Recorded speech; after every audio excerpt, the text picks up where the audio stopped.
बंगाल चुनाव समाप्त हुआ और अब जो एग्जिट पोल निकल कर सामने आया है उसने सबको चौंका कर रख दिया है। सुबह से लेकर शाम तक लगातार बंगाल की जमीन पर जो कुछ भी हुआ, जो कुछ भी जमीनी हकीकत चल रही थी, वो मैंने आपको लगातार अपडेट दी। ईवीएम में टेक्निकल प्रॉब्लम हुई या बूथों पर झड़प या बीजेपी और टीएमसी के आरोप प्रत्यारोप, पल पल की जमीनी स्तर की रिपोर्ट लगातार हमारा चैनल आपको दे रहा था। लेकिन अब जो एग्जिट पोल आया है, वोटिंग खत्म होने के बाद, तो उन आंकड़ों ने एक ऐसी कहानी बयां कर दी है जो कई लोगों को चौंका सकती है। 142 सीटों पर हुई इस निर्णायक लड़ाई के बाद जो एग्जिट पोल सामने आया है, उसमें ममता बनर्जी की पार्टी को करीब 220 सीटों का आंकड़ा मिलता दिख रहा है, जबकि भाजपा जो है 65 सीटों के आसपास सिमटती हुई नजर आ रही है और अन्य 9 सीटों में बढ़ गई है। यानी सवाल अब सिर्फ जीत का नहीं बल्कि अंतर का भी है। क्या सच में बंगाल एक तरफा फैसला दे चुका है या फिर असली कहानी अभी भी बाकी है? यही सस्पेंस इस वक्त जो है सबसे बड़ा है। टीएमसी एग्जिट पोल में जीत दर्ज करती हुई दिख रही है। स्क्रीन पर मैं आपको एग्जिट पोल दिखा रही हूं। यह एग्जिट पोल पीआरबी का एग्जिट पोल है जो जमीनी हकीकत को बयान कर रहा है। दरअसल आज सुबह 7 बजे जैसे ही मतदान शुरू हुआ, बंगाल के कई इलाकों से अलग अलग तस्वीरें सामने आई, अलग अलग वीडियोस वायरल हुई, जिसकी खबरें, जिसकी वीडियोस लगातार मैं आपको दिखा रही थी। हमारी पूरी टीम दिन भर बंगाल के अलग अलग जिलों में घूमती रही और हर छोटे बड़े अपडेट को जमीन से समझने की कोशिश की। कोलकाता, हावड़ा, हुगली, उत्तर 24 परगना, दक्षिण 24 परगना, नदिया, हर जगह एक ही तस्वीर दिखी, लंबी कतारें और वोट डालने का जबरदस्त उत्साह। सुबह 9 बजे तक करीब 18% तक मतदान हुआ। 11 बजे तक यह आंकड़ा 40% के करीब पहुंच गया। दोपहर 1 बजे की बात करूं तो 1 बजे तक 61% और 3 बजे तक 79% तक पहुंच गया यह आंकड़ा। यानी साफ है कि जनता इस बार किसी भी हालात में अपना फैसला दर्ज कराना चाहती है। लेकिन इस उत्साह के बीच दिन भर ऐसे कई घटनाक्रम भी सामने आए जिन्होंने चुनावी माहौल को पूरी तरीके से गर्म कर दिया। उत्तर 24 परगना के 12 नगर में बूथ नंबर 72 यानी कि 72 पर ईवीएम खराब होने की शिकायत सामने आई, जहां कुछ समय के लिए मतदान भी प्रभावित हुआ और लोगों में नाराजगी भी देखने को मिली। वहीं हुगली की बात करूं तो हुगली के खानाकुल में बूथ नंबर 147 पर टीएमसी और आईएसएफ समर्थकों के बीच झड़प की खबरें भी निकलकर सामने आई।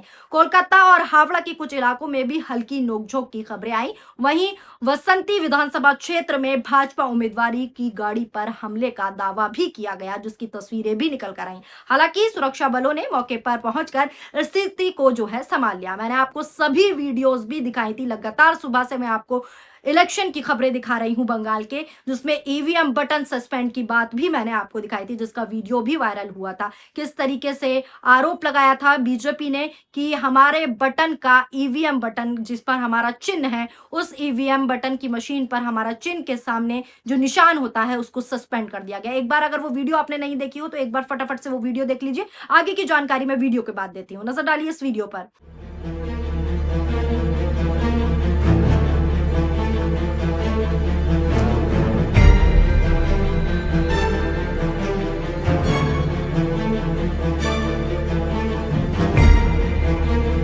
देखा आपने वीडियो? ये वीडियो मैंने आपको पहले भी खबर में दिखाया था। फिलहाल मैं आपको बता दूं फिर से कि ये आरोप भाजपा नेता अमित वाल्मीकि ने जो है एक वीडियो शेयर करते हुए सीधा टीएमसी पे आरोप लगाया था कि कुछ पोलिंग बूथों पर ईवीएम में गड़बड़ी टीएमसी द्वारा की गई है। अमित वाल्मीकि ने जो है यही वीडियो शेयर किया था और इस वीडियो को शेयर करते हुए दावा किया था कि फाल्टा विधानसभा की एक पोलिंग बूथ पर ईवीएम है, जो बीजेपी के निशान के आगे वाला जो हिस्सा होता है, यानी कि जो बटन होता है, उसके हिस्से को ब्लॉक कर दिया गया है, उस पर टेपिंग कर दी गई है। इस तरह का कहना था, इस तरह का दावा था अमित मालवीय का।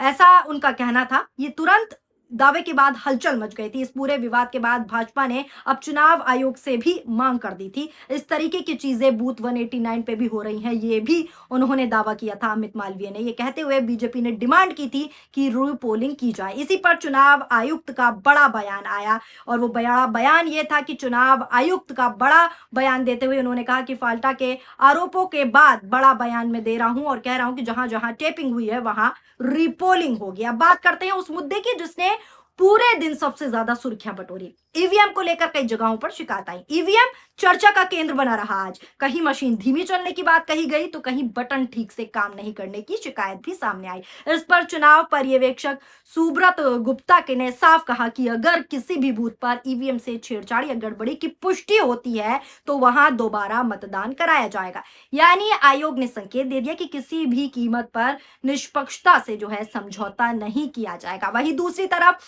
आरोप और पलटवारों का दौर भी पूरे दिन जारी रहा। ममता बनर्जी ने आरोप लगाया कि केंद्रीय बल और कुछ अधिकारी माहौल को पूरी तरीके से प्रभावित करने की कोशिश करते रहे दिन भर। उन्होंने यह भी कहा कि चुनाव शांतिपूर्ण होना चाहिए, लेकिन हालात जो हैं बिगड़ते जा रहे हैं। हालांकि तस्वीरें भी मैंने आपको दिखाई, किस तरीके की तस्वीरें भी सामने आई जहां पर कुछ सुरक्षा बल और जो लोग मतदान करने आए थे उनके बीच में नोक-झोंक और झड़प की तस्वीरें भी सामने आई। एक और वीडियो मैंने आपको दिखाया था, फिर से मैं आपको दिखा देती हूँ इस खबर में, कि एक जगह पर ऐसा भी देखा गया कि पोलिंग बूथ के बाहर महिलाएं बैठी हुई थी और उन पर लाठीचार्ज भी कर दिया गया। ये वीडियो भी आज पूरे दिन सुर्खियों में रहा। नजर डालिए इस वीडियो पर।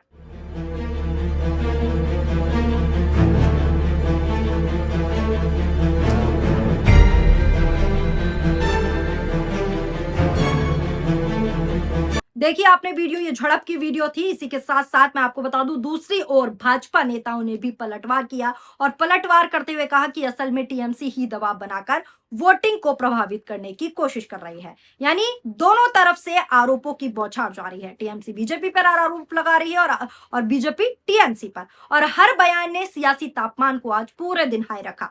जमीनी स्तर पर नेताओं की सक्रियता भी जो है दोस्तों पूरे दिन देखने को मिली, आवाजाही देखने को मिली। भवानीपुर हॉट सीट की बात करूं तो ममता बनर्जी खुद सुबह से ही पोलिंग बूथ का जायजा लेती हुई नजर आई, वहां पर टहलती हुई नजर आई। वहीं शुभेंदु अधिकारी की बात करूं तो शुभेंदु अधिकारी भी लगातार अपने क्षेत्रों में सक्रिय रहे। दोनों ही पक्षों के लिए यह चरण बेहद अहम था, क्योंकि यहीं से चुनाव की दिशा तय होनी थी। यही वजह रही कि हर नेता ने अपनी पूरी ताकत जो है जमीनी स्तर पर झोंक दी। लेकिन इसी बीच कई सारी झड़पें, कई सारी खबरें, बहुत सारे बवाल सामने आए। अब आते हैं उस पल पर जिसका इंतजार पूरे दिन किया जा रहा था। जैसे ही मतदान खत्म हुआ, एग्जिट पोल के आंकड़े जो है सामने आने लगे और इन आंकड़ों ने सियासी तस्वीर को लगभग साफ ही कर दिया है। एग्जिट पोल के मुताबिक मैं आपको बता रही हूं, शुरू में ही बताया कि टीएमसी को करीब 220 सीटें मिलती दिख रही हैं, भाजपा को 65 सीटों के आसपास बताया गया, जबकि अन्य के खाते में करीब करीब 9 सीटें जा सकती हैं। और अगर ये आंकड़ा सही साबित होता है तो ये ममता बनर्जी की एक और बड़ी और निर्णायक जीत मानी जा रही है।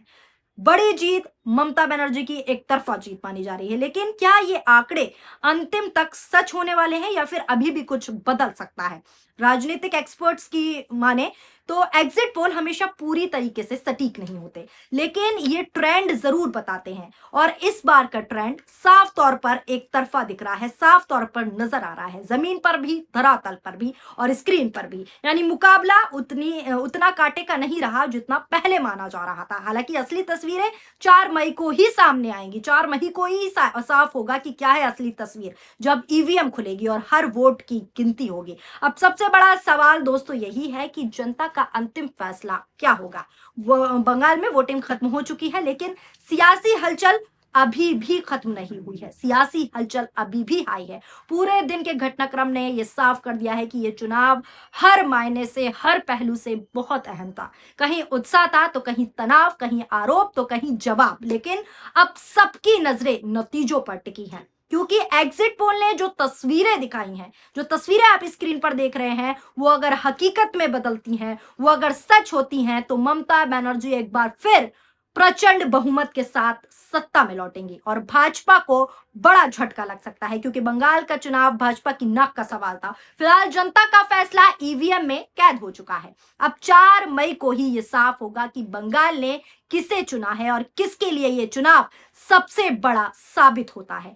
सबसे बड़ा मोड़ किसके लिए साबित होगा, ये देखने वाली बात होगी। फिलहाल आपको क्या लगता है, आपकी क्या राय है? जिस तरीके से आप लगातार खबरें देख रहे हैं, मेरे चैनल के अलावा भी बहुत सारी आप खबरें देख रहे होंगे कि जमीनी हकीकत एक्चुअल में है क्या बंगाल में। लेकिन हमने जायजा लेकर, अपनी टीम को बैठाकर वहां पर पहुंचाकर जायजा लिया। जिस तरीके का जो एग्जिट पोल निकल कर आया कि एक तरफा जीत ममता बनर्जी की बहुमत से हो रही है, आप साफ देख रहे हैं स्क्रीन पर, उससे यही लगता है कि अगर ये एग्जिट पोल सही साबित होते हैं, सटीक जाते हैं, अमूमन सटीक नहीं होते एग्जिट पोल, मैं बार बार यही कह रही हूं, लेकिन अगर ये एग्जिट पोल सच होते हैं तो ममता बनर्जी की भारी जीत है और भाजपा की भारी फसीहत हो रही है। फिलहाल आपको क्या लगता है कि बंगाल में कौन जीतने वाला है और क्या होने वाला है, किसका खेला होगा? आप अपनी राय, अपनी प्रतिक्रियाएं कमेंट बॉक्स में जरूर बताइएगा, क्योंकि आपकी एक एक प्रतिक्रिया हमारे लिए बहुत महत्वपूर्ण है। धन्यवाद, शुक्रिया।